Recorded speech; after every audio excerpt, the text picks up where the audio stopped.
नमस्कार, मैं हूं नीलू। तो पिछले एक हफ्ते में इजराइल को 4 बड़े झटके लगे हैं। पहले तो कुदरत की मार से इजराइल परेशान रहा, उसके बाद हमास के हमले और हूती के हमलों ने उसे और परेशानी में डाला। कहां कहां किस किस तरह से बीते एक हफ्ते से हल्कान इजराइल दिखाई दे रहा है। बातचीत करने के लिए मयंक मेरे साथ हैं। मयंक, पिछले एक हफ्ते में हमने देखा कि इजराइल बहुत संकट के दौर से गुजर रहा है। पहले प्रकृति की मार, उसके बाद फिर लगातार हमले, यानी कि बहुत ज्यादा दिक्कतों का सामना इजराइल को करना पड़ा है। किस किस तरह के हमले, एक बार सिलसिलेवार तरीके से इस पूरे हफ्ते का हालचाल जरा हमारे दर्शकों ये बिल्कुल ठीक कहा आपने। 7 दिनों के अंदर अगर हम पिछले 7 दिनों की बात करें तो इजराइल पर मानो कहर जो है वो एकदम आ गया है। और 4 बड़े झटके, मतलब ऐसा इतना ज़बरदस्त नुकसान इजराइल को हुआ। पहले देखिए आग लग गई, उससे बहुत बड़ा जो है नुकसान हुआ। उसके बाद तूफान आ गया।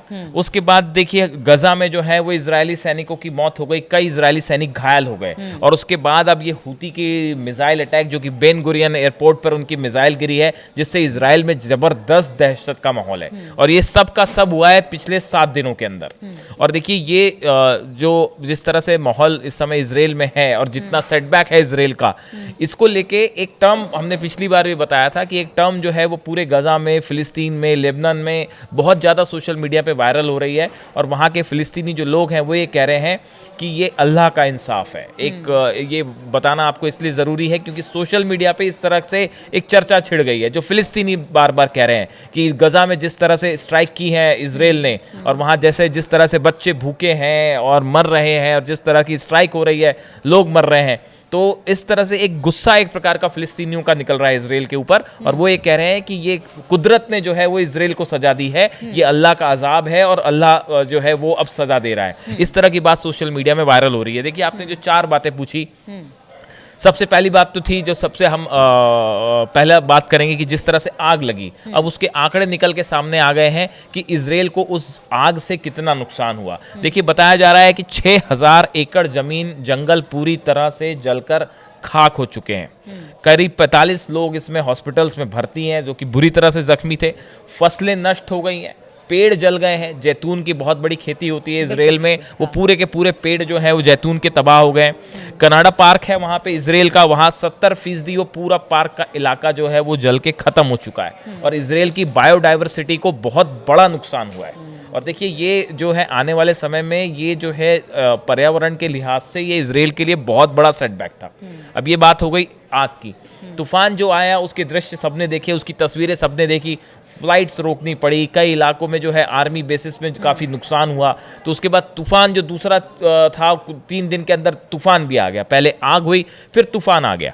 उसके बाद देखिए हमने अपने पिछले वीडियो में बताया था कि गजा में किस तरह से इजरायली सैनिकों को अल-कासिम ब्रिगेड ने निशाना बनाया और उसमें कई इजरायली सोल्जर्स मारे गए और कई जो है वो घायल हैं।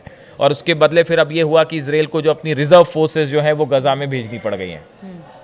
ये तीसरी चीज हो गई। और जो चौथरफा मार की आप बात कर रहे हो, जो हमारा लेटेस्ट अटैक है वीडियो में जिसकी हम चर्चा कर रहे हैं, वो है बेन गुरियन एयरपोर्ट पे जिस तरह से हूती की मिसाइल गिरी है। ये पूरी दुनिया में सोशल मीडिया में चर्चा का मुद्दा बन गया है। देखिए जितने इजराइल के डिफेंस सिस्टम थे, चाहे आयरन डोम हो, चाहे थार्ड हो, एरो हो, सब के सब फेल हो गए। और जो हुतीस का दावा है कि ये जो मिसाइल है ये बेन गुरियन एयरपोर्ट के रनवे पे गिरी, जैसा कि हुतीस ने दावा किया। उसके बाद इजराइल ने तुरंत उसको प्रिपेयर करने का काम शुरू किया। और यहाँ तक बताया जा रहा है कि इस हमले में 6 लोग घायल भी हैं, ऐसा हुतीस का दावा है। तो देखिए जिस तरह से ये मिसाइल अटैक हुआ, उसके बाद से बताया जा रहा है कि इजराइल जो है उसने तुरंत स्ट्राइक यमन में शुरू कर दी है। और वहाँ के एक पोर्ट पे जो है बीती रात को इजराइल की तरफ से भारी बमबारी की गई है। लेकिन हुतीज़ ने एक बार फिर एक बड़ा ऐलान किया है जो कि बहुत बड़े खतरे की घंटी है इजराइल के लिए। हुतीज़ की तरफ से ये कहा गया है कि देखिए अभी तक हमने रेड सी में जो इजराइल और अमेरिका के शिप्स जा रहे थे, जहाज जो थे, हम उसको निशाना बना रहे थे।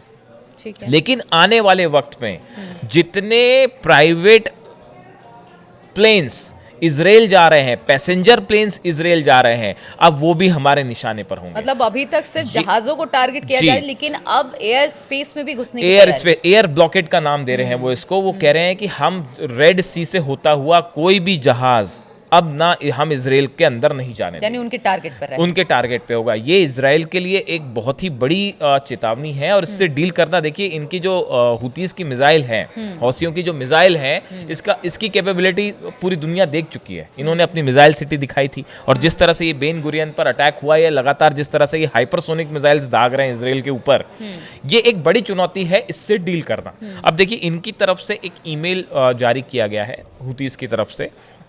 उसमें ईमेल में जो बात कही गई है उसमें ये कहा गया है, एक स्टेटमेंट है, उसमें एक ईमेल भी अटैच्ड है। उसमें ये कहा गया है, अपॉन, ये हुतीस कह रहे हैं अपने ईमेल में, upon all international airlines to take this announcement into serious consideration and to cancel all their flights to the airports of the criminal Israeli enemy in order to safeguard the safety of their aircraft and passengers.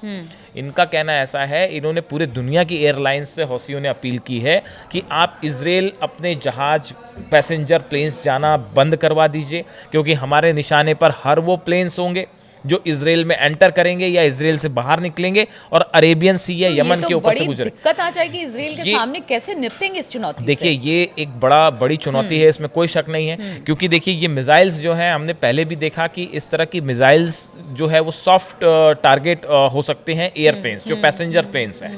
और अब जो है वो एक बात साफ है, देखिए दो बातें हैं। अब इजराइल ने, नेतन्याहू ने जिस तरह से कल कहा कि अब हम जो है वो बड़ा स्ट्राइक करेंगे यमन में, और वो शुरू भी हो गया है। आप देख, कल 30 प्लेन्स जो हैं एक साथ अटैक किया है इजराइल ने अपने फाइटर प्लेन से। तो अब हूतियों के बीच में और इजराइल के बीच में एक फाइनल जंग जो है वो शुरू हो चुकी है, ऐसा लगता है। जो अभी एक्सपर्ट्स बता रहे हैं कि अब एक जबरदस्त जंग देखने को मिलेगी हूतियों में और इजराइल के बीच में। और दूसरी एक बड़ी चीज ये और है, क्या ये एयर स्ट्राइक के तौर पर होगा? ये देखिए, ये एयर स्ट्राइक के तौर पे अभी तो फिलहाल जो अटैक है इजराइल का, वो F-16 प्लेन्स जो हैं वही जाके बम्बार्डमेंट कर रहे हैं और वापस आ रहे हैं। हालांकि कुछ ड्रोन अटैक्स भी हैं, मिसाइल अटैक्स भी हैं, लेकिन देखिए हुतीस के साथ को डील करना इसलिए थोड़ा सा मुश्किल है क्योंकि ये कोई गजा की तरह टेरिटरी नहीं है। ये एक बहुत बड़ा रेड सी का इलाका है जहाँ पे अलग अलग टुकड़ियाँ हैं, उससे डील करना मुश्किल है। और दूसरा, गजा में भी जो है अब एक फाइनल ऑपरेशन शुरू करना चाह रहा है इजराइल, जिसको लेकर एक बड़ा ये माना जा रहा है कि शायद गजा में अब एक फाइनल वॉर करके वहां से फिलिस्तीनियों को हटाने की कोशिश है, जिससे फिलिस्तीनी दोहरी चुनौती गाजा में और हुतीस के साथ। अब ऐसे में जो है, जो फिलिस्तीनी है, जो लेबनान में रह रहे हैं लोग या जो यमन में है, उनका एक प्रकार का गुस्सा इजराइल के खिलाफ है, और जो इसलिए ये बार बार ये बात कही जा रही है कि ये अल्लाह का इंसाफ है या अल्लाह का अजाब है जो इजराइल में लगातार नुकसान हो रहा है, जहाँ पे आपने बात शुरू की थी।